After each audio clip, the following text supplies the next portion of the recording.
Good afternoon. My name is Kevin Marshall. I'm Vice President of Green Mountain Consulting, and this is our first year to actually sponsor, and we'll be back again next year. This is a great event. I have the pleasure of actually introducing Gwen Morrison.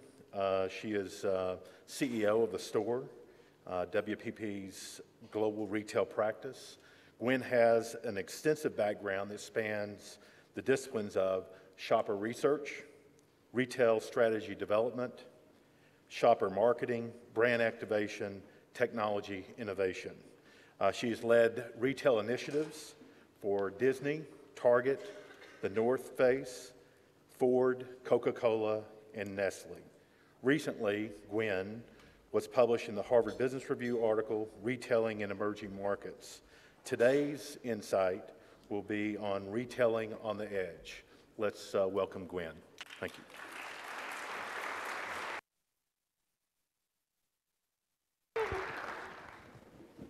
Thank you very much. I had to pick a provocative title because it is the end of the day. So retailing on the edge, what do I mean by that? I think we've heard all day that we really have been on the edge. We've been on the edge of so much, both in terms of technology and importantly, some of the financial pressures that have had tremendous impact on our businesses. 3 years ago, we basically had a global financial meltdown, which meant, many different things, for many retailers in different parts of the world. But I recall right afterwards at the NRF conference, the theme was, just keep breathing. And that's not a very inspiring theme when you're going from, an international retail conference. And I remember being here a couple years ago, right at that time, Mr. Lundgren got up at this conference and said something along the lines of, I don't know how it's going to end. I've never seen this movie before. I mean, everyone was walking around in shock. We've never seen anything like it. Consumers just stopped spending. And this put incredible pressure on retailers, and as sadly we know, many of the retailers that weren't as healthy couldn't keep breathing. And the others had to really start changing the way they did business. There's just an example of a poor retailer that couldn't keep breathing. Bernie Madoff's fire sale, no reasonable offer refused. And that's really what it was like when you wandered around cities like New York during that time. So what does that mean today? Well, the consumers, they've seen all the prices go down. I won't belabor it, but with all this pricing reduction and what's going on the internet, we've talked today about Amazon, they demand everything now. They're not going to give up experience to save money. We saw earlier some slides of some of the discount dollar stores and how you almost wouldn't recognize that they're dollar stores because we can really get experience almost everywhere.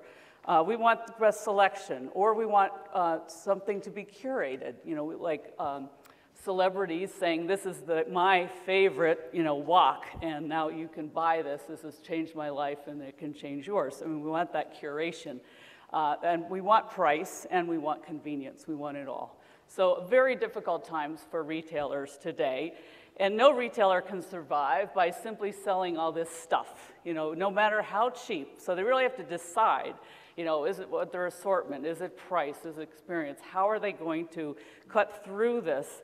And, again, the sad reminder, the juxtaposition of these two stores is telling, where Virgin Megastore, was selling content, music, and fairly low prices, but it just didn't have it together. The box is too big. And here you have Apple Store just blossoming at the very same time. And, through the recession, we saw lines and lines and lines getting, iPhones and iPads and everything that was mentioned earlier today. So I want to talk a little bit about exceptional retailers. What has it taken to stay, not just in the game, but to find growth in all this shifting landscape that we're seeing? And not just here in the US, I want to talk about retailers around the world that I think are exceptional in what they do.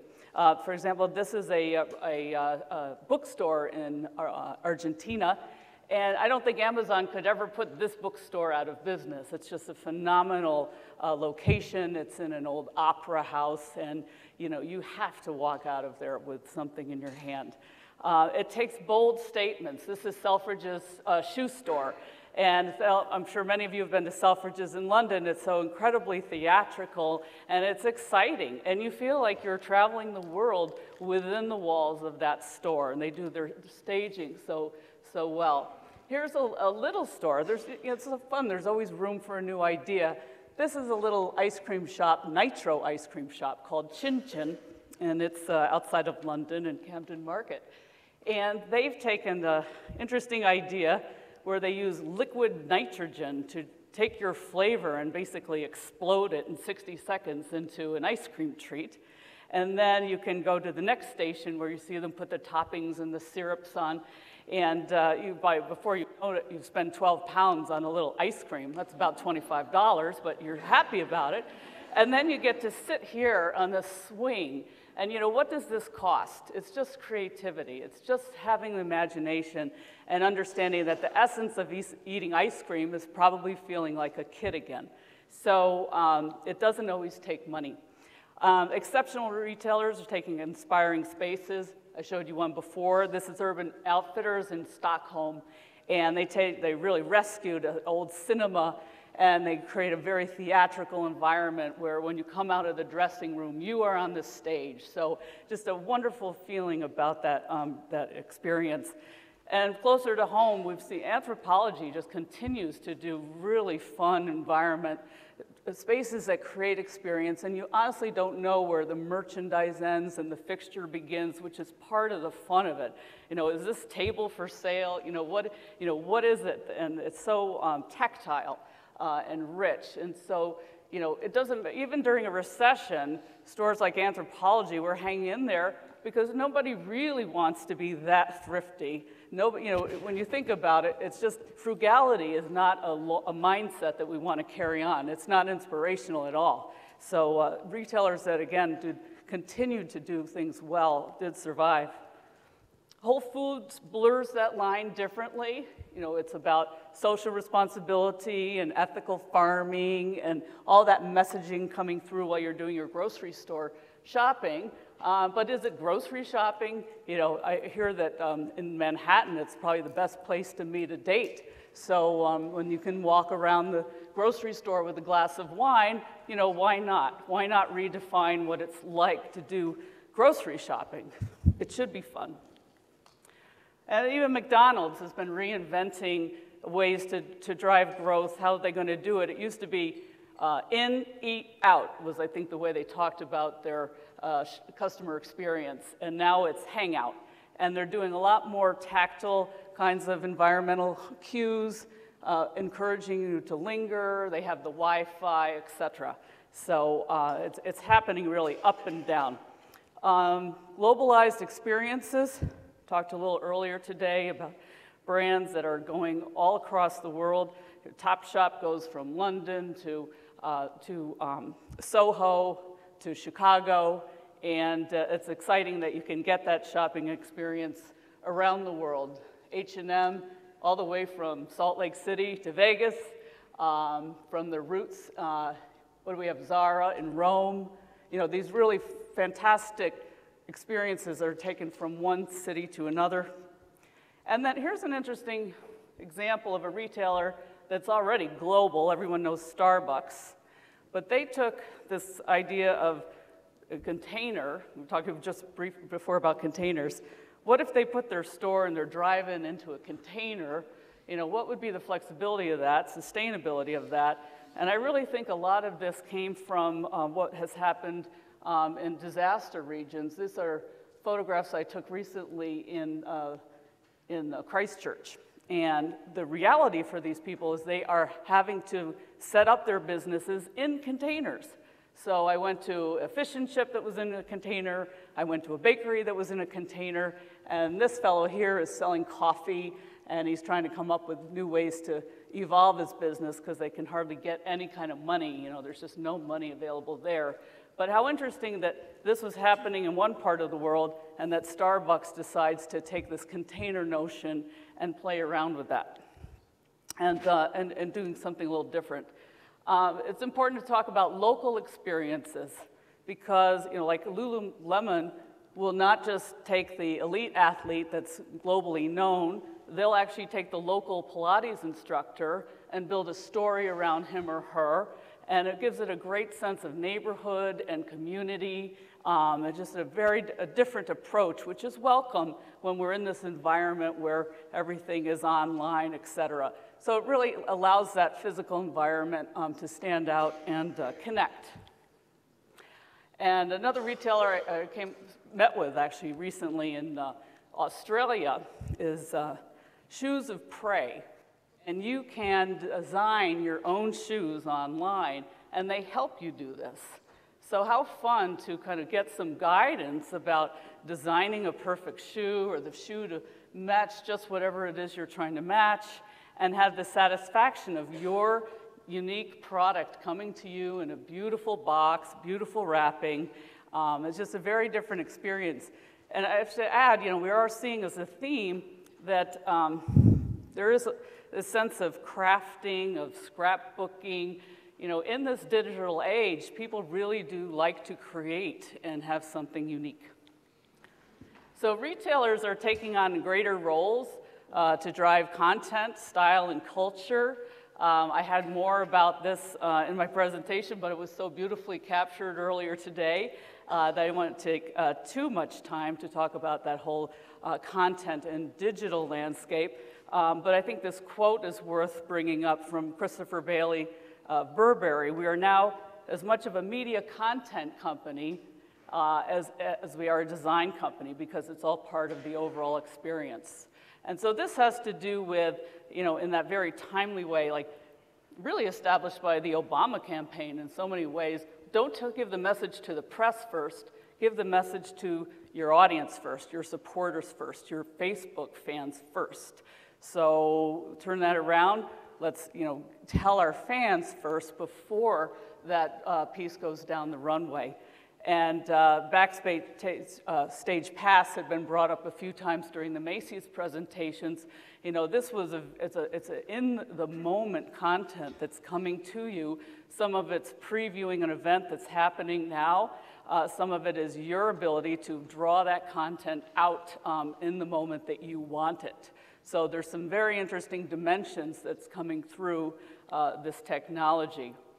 The technology is really disrupting and changing shopper expectations, because you can have anything you want, anything you can almost think of, you could probably have, through technology, even, the technology that goes through your hands. Facial recognition, just an example. Here's a vending machine that recommends drink selections for you based on what it's sensing as your age and what would be the recommended flavor profile just for you. So we're seeing all this amazing, customization and again technology that can be applied all through the stores. We've seen the dressing rooms and all kinds of opportunities to take technology in the store and reshape the experience. But this is a global conference, so I want to talk more about some of the emerging or developing markets and how they're able to change an experience or create new opportunities through some technology. This is a Brazilian retailer in a very, very tough market, working in the appliances and electronics market. It's called Magazine Luiza. And this is, one of the typical stores. Not all stores are beautiful, but this store serves a very financially challenged consumer who probably can't get credit at a bank. And without their extending credit to them, the customer, that customer would probably never have a refrigerator, or they would never have a TV set. And so it doesn't have to be a beautiful store, but they have to have access to a lot of data to be able to assess that customer's creditworthiness. Now, Magazine Luiza has a mandate that's not unlike what we heard this morning with Macy's. They want to be where, when, and how the client demands. Those are the words that their marketing director uses. And so they started to punch out of the box. They did a flagship store in Sao Paulo. This cannot be scaled for them, but it was a way to really create a lot of excitement around their expansion in different parts of Brazil. And by the way, opening 50 stores in 1 week in Sao Paulo, which is pretty amazing. And what's more interesting is a virtual store that they took to markets that were very rural all through Brazil, markets that are very poor, and it doesn't look like much, but it looks kind of like a bank, really. And there are the salespeople sit at tables, little desks, like they're advisors. They've got a little monitor on the edge of the desk. And that consumer who lives in a very rural area that is truly underserved can now have the ability to shop for electronics and appliances, and within a few days, that product comes to their home. And so it's really breakthrough in that kind of a market. These people don't have computers. Many of them don't. And they even have computers in the back of their store so school children could come in and do some of the research that they want to do online. So Magazine Luiza stepped back. They'd really become a multi-channel retailer. They do some online selling, but they have the virtual store, they have their physical stores, and they have now mobile applications, because in all developing worlds, mobile has really leapfrogged computers. You know, it's just been incredibly game-changing. And they noticed that many of their customers and their employees are using social media. And this has just caught on like wildfire in the last probably 18 months. And so they decided to look at this more seriously, and they came with the insight when they see how people are using social media, well, they're using it to recommend something to somebody else. You know, we're all chiming in and we're putting in our reviews of products. So the idea was to do a new web-based direct sales channel powered by social networks. And direct sales in that part of the world is actually very strong. So they came up with a magazine Voce, it's your store, and powered by two social networks. One's Brazilian and one, Facebook. And so simply put, I have my own store now. I'm a Magazine Luiza salesperson online, and I have a travel store. And what I did was just pick products that I thought were handy for travel. An iPod, I think I've got a GPS there. I'm into boating, so I've got some scuba gear and things like that. And so if you want to shop my store, I will make between 2.5% and 4% commission. So instantly, everybody who's a fan of Magazine Luiza or wants a piece of this can put their own store together. You get up to 50 products, so you can't have the whole store. And they're completely taking care of the inventory costs, the upfront costs. You know, if you wanted to be a cosmetic salesperson in that part of the world, you would have to pay a little bit of money up front, and then you're selling out of your kit.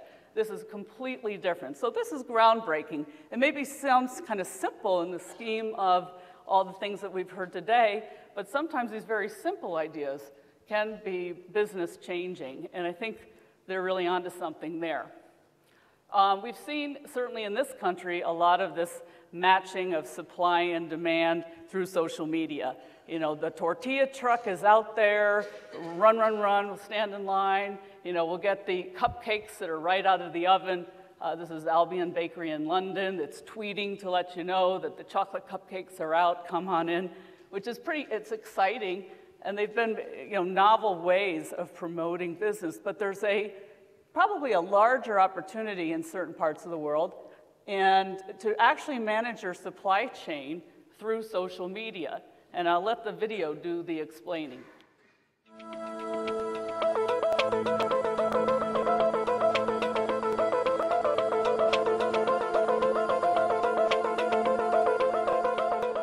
Can you actually use social media to plug the gaps in the sales and distribution network in a huge country like India?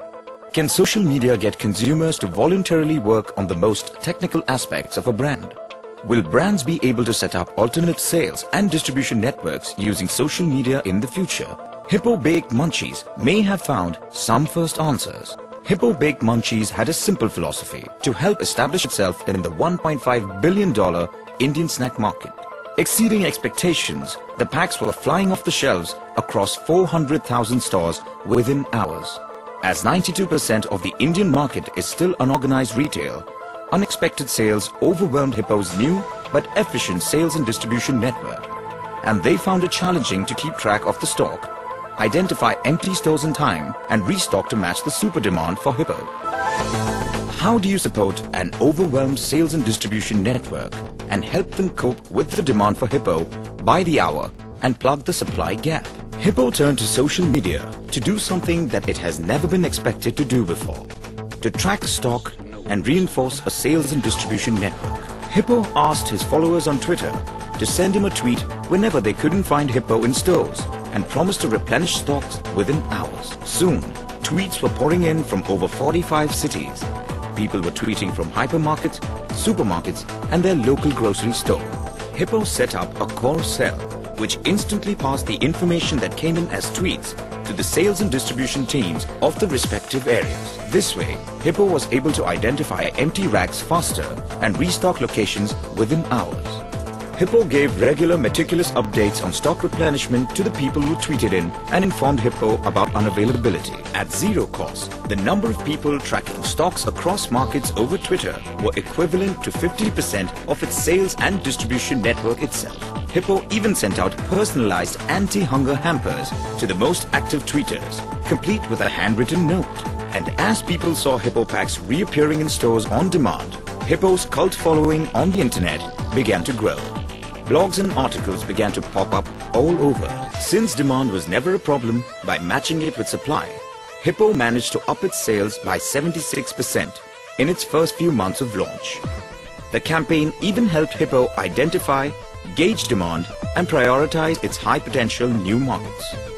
While this campaign blurred the line between direct marketing, social media, and promotional campaigns, Hippo also effectively used social media to do what no one had done before: reinforce and support its sales and distribution network. To sum it up, Hippo killed hunger and 4 birds with one stone. Actually, with one bird.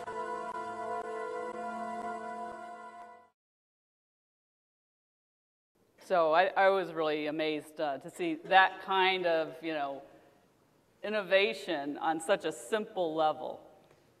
And how clever. I think you could have come up with all kinds of ways to spend millions of dollars with new tracking systems and on and on. So in summary, winning retailers are really matching their assets with new technologies to become more engaging, more efficient, and in the moment. And they're doing it, in different ways to different degrees, depending on what business they're in or what part of the world they're in. And I wanted to close with something fairly new. I don't know if anyone heard of the Dollar Shave Club. I brought this in because it's such a simple idea and it's really taken off, and it shows that anyone with an entrepreneurial sense and a brand sense and a sense of humor can really build a business. So let's run this video on the Dollar Shave Club. Hi, I'm Mike, founder of DollarShaveClub.com. What is DollarShaveClub.com? Well, for $1 a month, we send high-quality razors right to your door. Yeah, $1. Are the blades any good? No. Our blades are f***ing great. Each razor has stainless steel blades, an aloe vera lubricating strip, and a pivot head.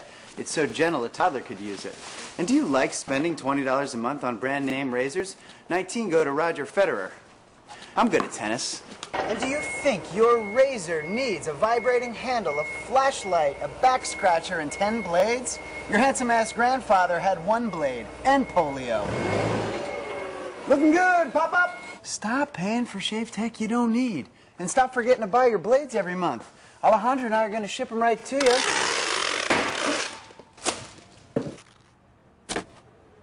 We're not just selling razors, we're also making new jobs. Alejandro, what were you doing last month? Not working. What are you doing now? Working. I'm no Vanderbilt, but this train makes hay.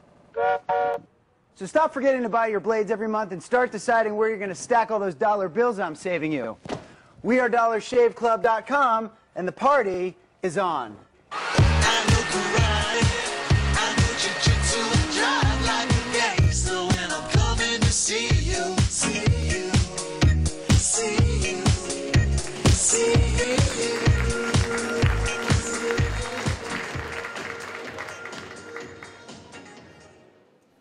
So, guess what? Big brands might have something to worry about. The little guy came up with a neat idea, put it online. They've had over 4 million hits, and they're selling razors.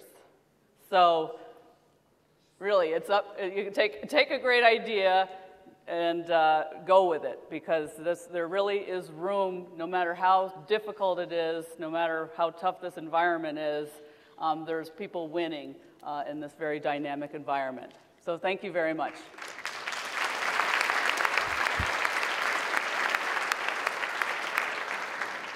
Any questions? We can have questions over cocktails. Oh, that's what everyone's waiting for. Anybody? Okay, I think it's been a long day, and I will be at the cocktail party, so thank you very much.